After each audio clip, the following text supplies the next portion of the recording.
78% ng Pilipino wants VP Sara to face impeachment.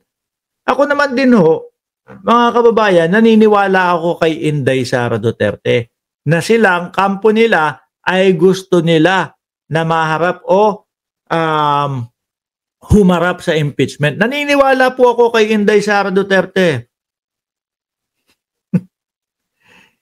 Hindi, baka mga nag-usap-usap na din yan. O ikaw, Inday Sara Duterte, sasabihin mo, ready ka. Ha?